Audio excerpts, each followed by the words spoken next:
Shalom, Bapak Ibu Saudara. Renungan kita pagi hari ini, kita berbicara dari kitab Yosua, masih di dalam pasal 8. Itu ada perintah Musa kepada Yosua untuk membangun mezbah di Gunung Ebal. Itu pasal 8 ayat 30 sampai ke bawah. Kita bacanya loncat-loncat aja untuk memahami apa maksudnya ini ya. Jadi Musa memerintahkan, perintahnya itu ada, kalau mau baca detailnya ada di Ulangan pasal 27, bahkan 28 juga itu berbicara soal itu. Berkat dan kutuk sebenarnya. Nah, mari kita cepat saja kita lihat Yosua pasal 8 itu ayat 30. Di situ Yosua bangun mezbah di Gunung Ebal bagi Tuhan. Dia mempersembahkan juga korban bakaran, korban keselamatan. Juga Yosua menuliskan salinan hukum Musa di situ. Demikian juga ada tabutnya di situ ya. Kemudian ayat 34 dibacakan juga segala perkataan hukum Taurat, berkatnya dan kutuknya.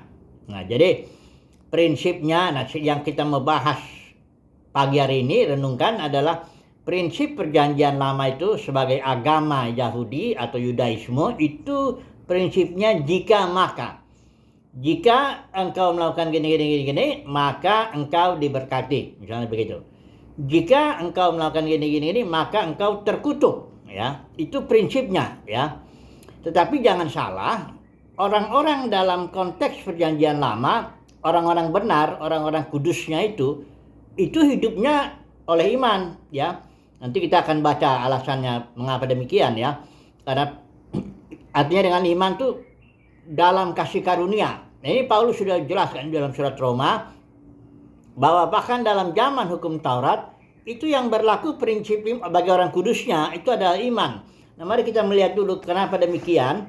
Ya, di dalam 1 Timotius 1 ayat 4 itu kita lihat di sini bagaimana Tuhan mengelola rumah tangganya, ya. Mari kita baca dulu 1 Timotius 1 ayat 4, tapi kita harus pakai ILT karena nggak kelihatan nanti istilah Yunani oikonomia yang diterjemahkan di sini. Coba perhatikan ya.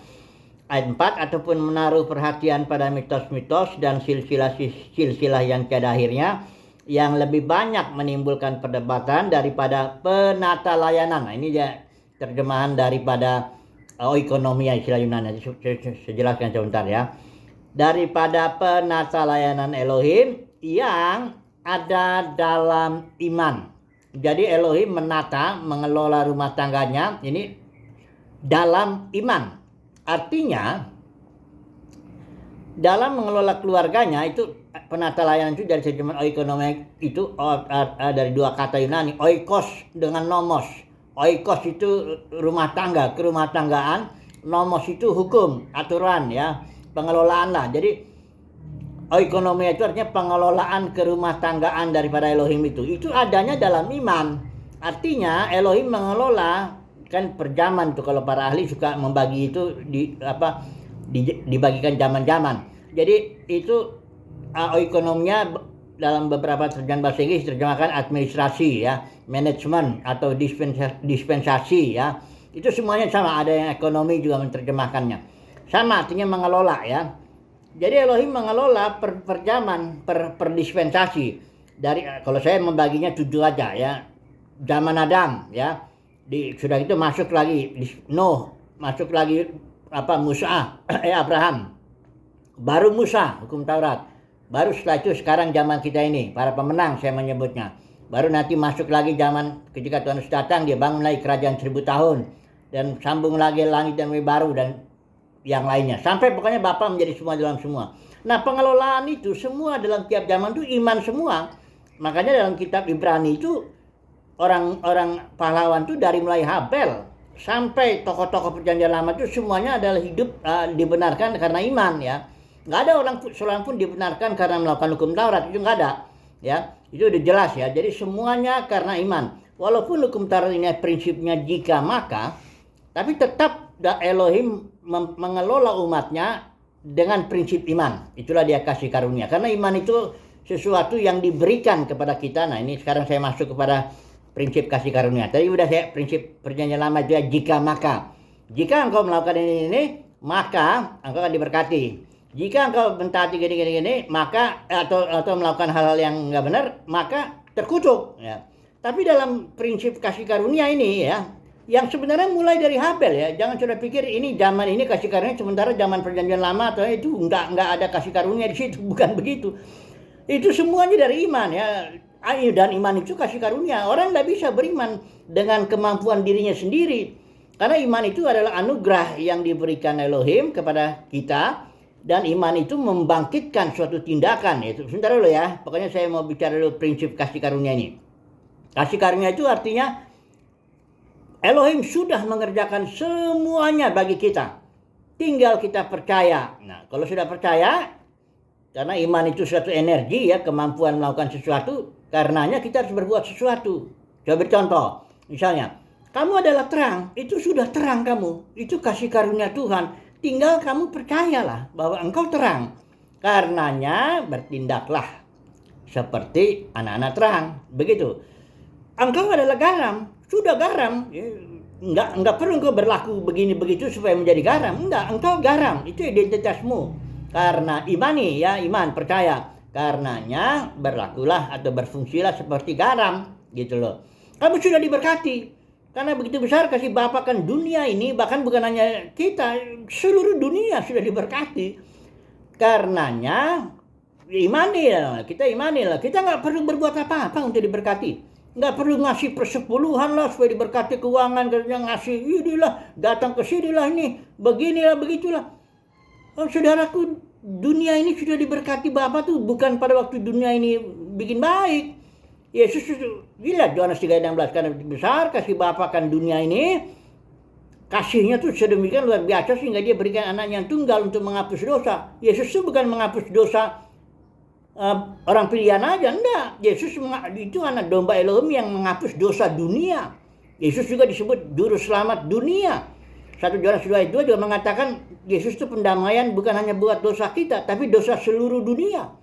Jadi seluruh dunia sudah diberkati. Hanya masalahnya kita percaya atau tidak ya. Barang siapa yang percaya, dia diberkati, artinya ada efeknya lah ya. Dan sudah iman, udah yakin, barulah kita bertindak, karenanya jadilah berkat. Belajar itu ya semuanya. Nah, karena pertumbuhan itu iman itu bertumbuh. Ya, surat Roma mengatakan dari iman kepada iman, from faith to faith. Jadi iman yang pertama datang itu anugerah, ya, datang kepada batin kita, dan iman itu energi, kemampuan untuk melakukan usaha, energi itu kan. Nah, kita akan bertindak berdasarkan iman yang Tuhan anugerahkan. Nah, tindakan kita ini pada gilirannya menyempurnakan iman yang ada. Surat Yakobus bilang iman menyempurnakan perbuatan, perbuatan menyempurnakan iman ya. Nah, iman yang ada lagi nanti dia bertumbuh kan. Kemudian dia menggerakkan kita lagi bertindak ya. Kemudian tindakan kita itu akan menyempurnakan iman yang ada lagi. Terus begitu terjadi siklus ya, pertumbuhan iman, siklus pertumbuhan iman. Jadi iman yang diberikan itu adalah kasih karunia. Orang tidak bisa beriman kecuali Tuhan berikan iman itu. Sebenarnya iman yang kita miliki itu adalah iman Kristus, bukan punya kita, tapi iman Kristus. Dan itulah energi Kristus yang menggerakkan kita melakukan sesuatu ya.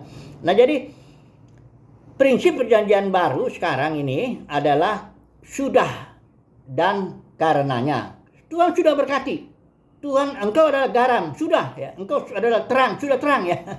Ya, enggak usah engkau berkelakuan apa. Engkau sudah anak Tuhan ya. Kayak anak yang hilang tuh, dia pergi keluar, biarpun dia berbuat dosa, Lukas 15 itu tetap kalau ketika dia pulang dia nggak bisa jadi hamba. Emang dia ingin, Bapak, aku udah berdosa, bersorga, aku ingin jadikan aku hamba. Nggak bisa, engkau tetap anakku. Ya makanya Bapak bilang ambil baju yang bagus, cincin yang bagus, itu sepatu saja. Kenapa? Dia tetap anak.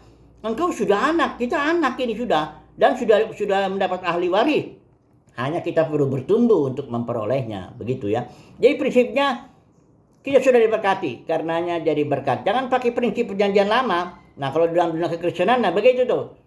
Engkau datang ke sini ya, rutin ya, supaya diberkati ya. Kau kasih uang ya, persepuluhan supaya diberkati. Engkau begini ya, supaya diberkati. Itu namanya perbudakan, dan itu tipu muslihat iblis. Saudara jangan percaya itu. Imani bahwa saudara dan saya sudah diberkati. Karena itu mari kita belajar menjadi berkat ya.